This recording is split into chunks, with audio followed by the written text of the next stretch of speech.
People call it a new year, but honestly, I don't experience it that way. For me, the new year usually makes me feel like I'm supposed to start over, and with that comes guilt, with that comes regret, with it comes a quiet sense that I didn't do enough the year before. Sometimes it feels like January isn't about hope, it's about judgment. In as much as we like to call it reflection, we also tend to judge a bit too harshly the things that we weren't able to tie up before the previous year ended, and the things that we weren't able to finish or quote unquote accomplish. Meanwhile, we forget a bigger part of everything, that we are alive, we are healthy, we got to see, another calendar year, and we get to continue the things that we stopped. So lately, I've been thinking maybe the new year isn't about starting again, maybe it's about following. Because to me, a new year isn't so much more than a following year. For instance, I moved from home last year to a totally new country, new continent, new environment. This year is the year following my relocation, following the year that I took a bold step and I left home. The year that I left home, was I super confused? Yes. Was I super unsure of what was ahead of me, and when I got here, what I was experiencing? Hell yes. What's going to happen in the following year? I am basically going to pick up on the mistakes that I have been making. Yesterday I made, last week I made, and I'm not going to do it again. Or I'm going to look around my environment and continue learning, continue practicing the things that I have picked up, that I have realized are different from where I'm coming from. So can't we agree that it is about following as opposed to starting over?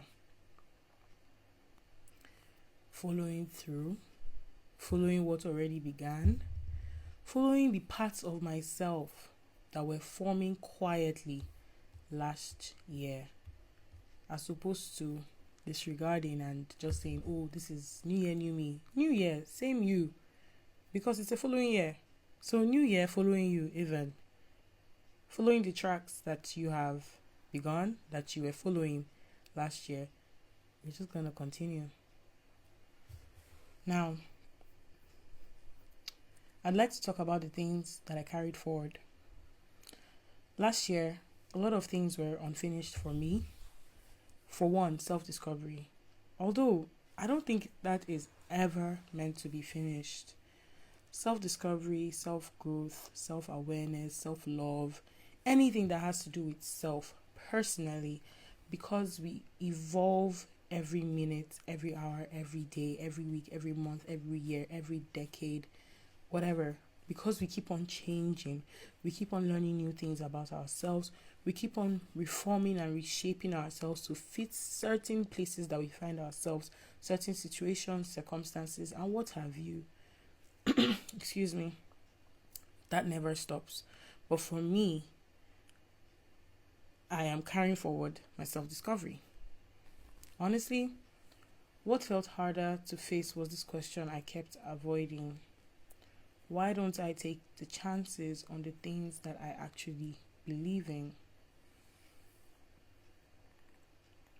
And there are parts of me that didn't even have names yet. Like what I want to do with my voice online, what I want to do about my creative identity, what I want to say about myself, who I am when no one else is validating me. These things were, these questions were left in vacuum. And for me, it's like, what made it harder to answer those questions, to actually face them and answer them, in order to draw out truth in respect to my self-discovery. And that's what I'm going to follow up with, because that is like unfinished business from the past year. This year, I'm also not consciously forcing certain things. I am not forcing relationships. I am not forcing connection. I am not forcing external validation. If something doesn't meet me inwardly, I am genuinely letting it pass, even if it looks good on paper. This particular thing in the past year, whenever I have ignored the fact that that thing isn't enriching my spirit man, isn't enriching my gut, it has proven time without number, unfailingly, that that feeling was right. So I don't have any business in messing with it anymore, tested and trusted. The minute it's not serving me, I've picked my things and I've gone out. And good luck to you if you even see my back as I'm going, as I'm far gone. And I want you to adopt that too. If it doesn't meet you inwardly, just let it pass. There's so much more peace in letting it pass. I'm going to discover why it wasn't good for you. Trust me. How do I carry out this following in real life? Emotionally, I'm still following relationships that matter to me. Friendships, the bonds that feel or have felt real.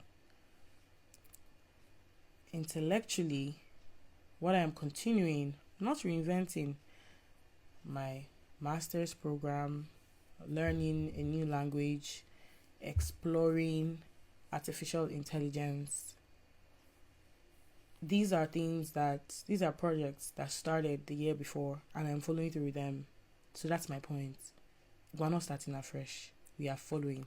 Those things that you were doing last year, follow up. It might not seem like it's great or anything. Even if you failed an exam, if you failed a test or an assessment on a certain course that you're following through, follow through.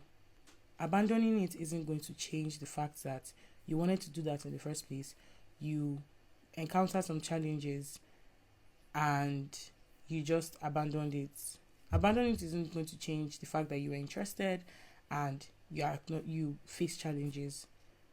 Abandoning it is only going to add it to the pile of stuff that you haven't finished, the stuff that breaks down your self-esteem, your self-confidence in the long run. So let's continue. Creatively, I'm going to follow letting my process unfold the way it wants to. Slower, more embodied, less performative. This is one that I have struggled with for the longest time. You know when they said Joseph had a coat of many colors? Call me Joseph.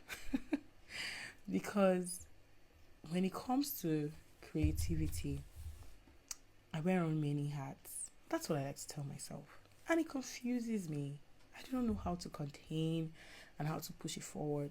And most of the time, the overwhelm makes me feel guilt, makes me feel inadequate, and it kind of stunts me and puts me in a position where I do not even want to put out any more at all. But letting it flow naturally has not only taught me that, God will help, it will work itself out. God will work it out for you. It has also taught me that worrying really does nothing for the process. Just allow it to flow. And here I am, releasing this video, talking about something that I felt was important and truly wise to share with the rest of you. So that's something I'm going to continue doing.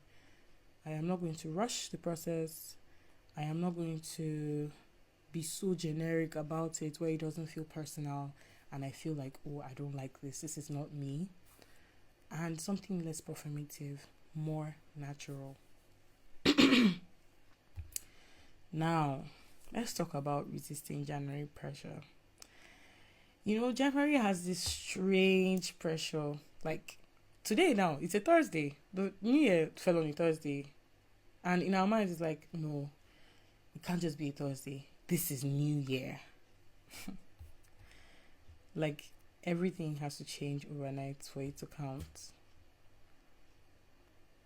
I'm opting out of that.